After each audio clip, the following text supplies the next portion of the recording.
అన్న 2 hours అవుతుందన్న. 2 hours అవుతుందా? కానీ మాకు చాలా ఇబ్బంది అవుతుంది గ్యాస్ వల్ల. చాలా ఇంకొకటి ర్యాపిడో వల్ల కూడా అమౌంట్ కరెక్ట్ ఇస్తలేరు. చాలా అంటే చాలా ఇబ్బంది అవుతుంది. ఇక ఆటో నడపాలంటే మాకు అవుతలేదన్న. చాలా కుటుంబాలు కూడా ఒకవేళ ఏదో కొంత సంపాదించుకుంటే మన కుటుంబం తీయడం కావచ్చు, ఇంటికి పోవడానికి కొన్ని పైసలు ఉండడము, లేకుంటే ఏదైనా సమస్య తిరుగుతుంటది. ఈరోజు గ్యాస్ లేకపోతే ఆటో కూడా నడిపారు, మరి ఎట్లా ఆర్థికంగా? ఏం అర్థమవుతలేదు అన్న.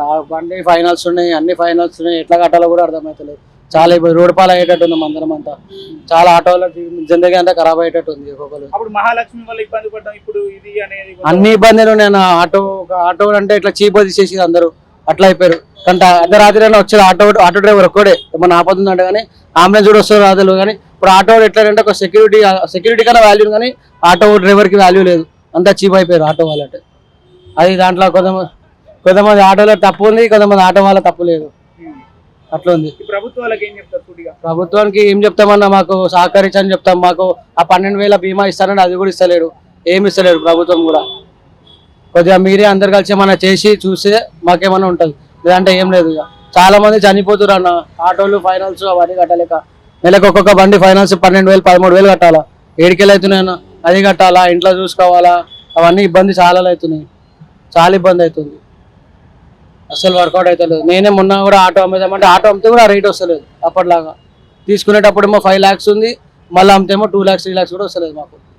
మళ్ళీ డిస్ట్రిక్ట్ ఆటోస్ చాలా వచ్చినాయి. ఆ డిస్ట్రిక్ట్ ఆటోల వల్ల కూడా చాలా దెబ్బ తింటున్నాం. వాళ్ళకి తెలుస్తలేదు, పెడతలేదు, యాక్సెప్ట్ చేసుకుని పోతా ఉన్నారు ఇది కట్టాడికి.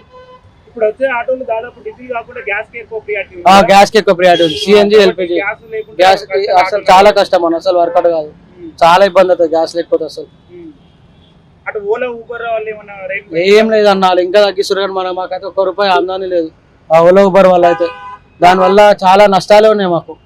మేము నార్మల్ గా ఒక 2 kilometers 3 kilometers 20 rupees 30 rupees అని వస్తుంది. మన 50 rupees ఇచ్చిండు కస్టమర్ పికప్ తెచ్చుకోరికే. మాకు 1.2 kilometers వస్తుంది. ఆ 1 kilometer పోవాలా, మళ్ళీ కస్టమర్ 5 to 6 kilometers చూపించాలా, 100 rupees ఇస్తుండు. అది ఏం వర్కౌట్ అవుతుందన్న? ఒక్కరు కూడా వర్కౌట్ అవుతుంది మాకు అసలు. నార్మల్ మేము మాట్లాడుకొని పోతే 150 180 అని వస్తుంది, కస్టమర్ ఇస్తాడు. ఇప్పుడు అట్లా కూడా ఇస్తారు కస్టమర్లు. ఇంకా కస్టమర్లు ఏం చేస్తారు అంటే, దేంట్లో తక్కువ చూపిస్తే వాళ్ళు కూడా, మనం కూడా ప్లేస్ ఉంటే అదే చేస్తాం. దేంట్లో తక్కువ చూపిస్తే అది యాక్సెప్ట్ చేసి వెళ్ళిపోతారు.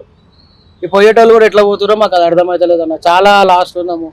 చాలా ఇబ్బంది కూడా అవుతుంది. చాలా అంటే చాలా ఇబ్బంది అవుతుంది. ఈఎంఐస్ అవన్నీ కట్టడానికి అస్సలు అవుతలేదు.